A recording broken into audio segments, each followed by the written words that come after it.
ನೀವು ಹೇಳೋದು ಮಂತ್ರಿಮಂಡಲ ಪೂರ್ಣ ಮಟ್ಟದ್ದು ಆಗಬೇಕು, ಅದರಲ್ಲೂ ಕೃಷಿ, ತೋಟಗಾರಿಕೆ, ಹೈನುಗಾರಿಕೆ ಇವೆಲ್ಲ ಆಗಬೇಕಾಗಿರ್ತಕ್ಕಂಥದ್ದು.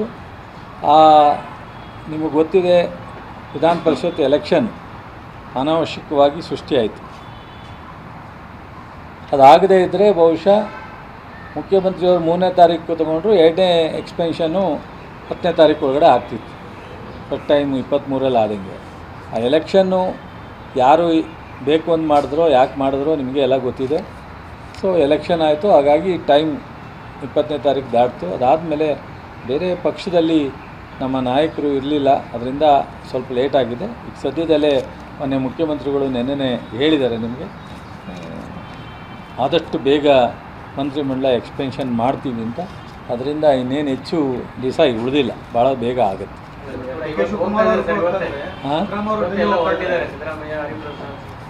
ಆಗುತ್ತೆ ಅಂತ ನೆನ್ನೆಲ್ಲ ನಿಮಗೆ ಇಂಡೈರೆಕ್ಟಾಗಿ ಈ ಮಾನ್ಯ ಮುಖ್ಯಮಂತ್ರಿಗಳು, ಮಾಜಿ ಮುಖ್ಯಮಂತ್ರಿಗಳು, ಪಕ್ಷದ ಅಧ್ಯಕ್ಷರು ಎಲ್ಲರೂ ಹೇಳಿದ್ದಾರೆ. ಸರಿ, ನಾನು ಅದನ್ನು ಹೇಳ್ತಕ್ಕಂಥದ್ದೇನು ಆಗುತ್ತೆ, ಆದಷ್ಟು ಬೇಗನೆ ಮಂತ್ರಿಮಂಡಲ ಆಗುತ್ತೆ, ಅದ್ರ ಬಗ್ಗೆ ಯಾವುದೇ